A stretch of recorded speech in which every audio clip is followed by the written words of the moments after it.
আর লালবাগ যাওয়ার সময় আপনার দুই সাইডে যে মার্কেট গুলো দেখতে পারবেন সেটা পুরাই অসাম। আর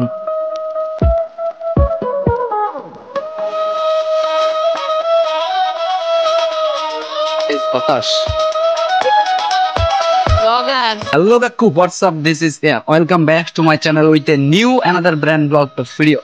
Right now আমি আছি অর্থাৎ আমি যাচ্ছি লালবাগ কেল্লায়। আর লালবাগ যাওয়ার সময় আপনার দুই সাইডে যে মার্কেট গুলো দেখতে পারবেন সেটা পুরাই অসাম। আর এক কথায় বলতে গেলে খুবই ভালো লাগতেছে। এই যে দেখেন এই পুরা এরিয়াটা দেখেন, একদম মানুষই কিন্তু ভরপুর, তো দেখতেই পাচ্ছেন। তো আজকের দুইটা মিশন ছিল যে আহসান মঞ্জিল কমপ্লিট করব আর লালবাগ কেল্লাটা দেখতে যাব। সো ইনশাল্লাহ আহসান মঞ্জিল কমপ্লিট, এখন যাচ্ছি লালবাগ কেল্লাতে। সো দেখা হচ্ছে সরাসরি লালবাগ কেল্লার ভিতরে। সো চলেন ভিডিও শুরু করা যাক। ভাই রে ভাই, অনেক স্বপ্ন নিয়ে লালবাগ কেল্লা দেখতে আসছিলাম, কেন যে দেখতে আসছিলাম তাই আজকে বুঝতে পারলাম না।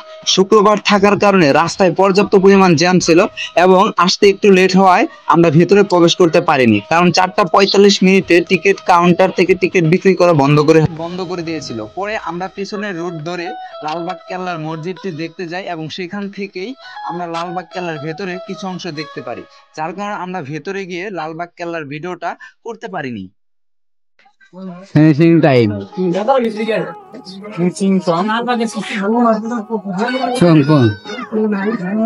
হতাশ ভিতরে ঢোকার পর সামনে আর উপরে রয়্যাল রেস্টুরেন্ট না, সব বিদেশি।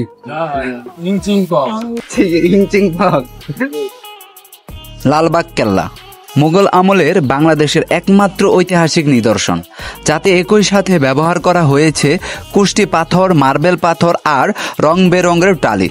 লালবাগ কেল্লা ছাড়া বাংলাদেশের আর কোনো ঐতিহাসিক নিদর্শনে এমন কিছুর সংমিশ্রণ পাওয়া যায়নি আজ পর্যন্ত।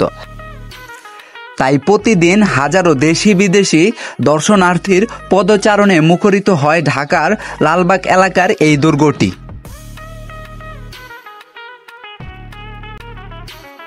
এটাই হচ্ছে আপনার সেই লালবাগ কেল্লা। আমরা আসছিলাম কিন্তু বন্ধ করে দিছে। একটা বিষয় খুব আমাকে আঘাত করছে যে আজকে শুক্রবার, এই দিন সবাই ঘুরতে আসবে লালবাগ কেল্লা। আপনার মসজিদটা খোলা আছে কিন্তু ভেতরে ঢোকার মতো কোনো পারমিশন দেয় না। আমরা খুব রিকোয়েস্ট করছি ওনার কাছে যে আমাদেরকে ঢুকতে দেন, আমরা 6টার মধ্যে বেরিয়ে যাবো। 4:45-এর মধ্যে টিকিট বিক্রি করা শেষ করে দিয়েছে, কিন্তু এটা কিন্তু আসলে ওনার একদম ঠিক হয়নি। আর এই হচ্ছে লালবাগ কেল্লাটা, আপনারা দেখতে পাচ্ছেন। আমরা ভিতরে ভিডিওটা করতে পারতাম কিন্তু ওনার জন্য সিকিউরিটি গার্ড যিনি টিকিট বিক্রি করে উনি টিকিট দেয়নি, যার কারণে এখানে ভিডিও করতে হচ্ছে, কিছু করার নাই। So I hope next time আবার আসবো ইনশাল্লাহ। লালবাগ কেল্লার ভেতরে প্রবেশ করতে না পারায় মনের ভেতরে যে কষ্টটা জমেছিল তার সম্পূর্ণটা দূর হয়ে যায় ঢাকায় রাত্রের এলিভেটেড এক্সপ্রেস থেকে ঢাকার শহরের ভিউ দেখে। চারিদিকে শুধু লাইট আর লাইট, এ যেন ঢাকার শহর এক নতুন রূপে সেজেছে। আমি ঢাকা থেকেও এরকম ভিউ এর আগে কখনো দেখিনি, যা এলিভেটেড এক্সপ্রেস থেকে আমি সরাসরি দেখতে পেয়েছি। ফাইনালি গাইস হতাশ, কারণ আসছিলাম সবকিছু বন্ধ, কিছু করার নাই, খালি হাতে চলে যাইতে হইতেছে। তো যদি ভিডিওটা ভালো লেগে থাকে তাহলে অবশ্যই চ্যানেলটাকে সাবস্ক্রাইব করবেন, লাইক করবেন, কমেন্ট করবেন এন্ড শেয়ার করতে বলবেন। তো দেখা হচ্ছে নেক্সট একটা ভিডিওতে। সে ভালো থাকবেন, সুস্থ থাকবেন, খুদা হাফেজ।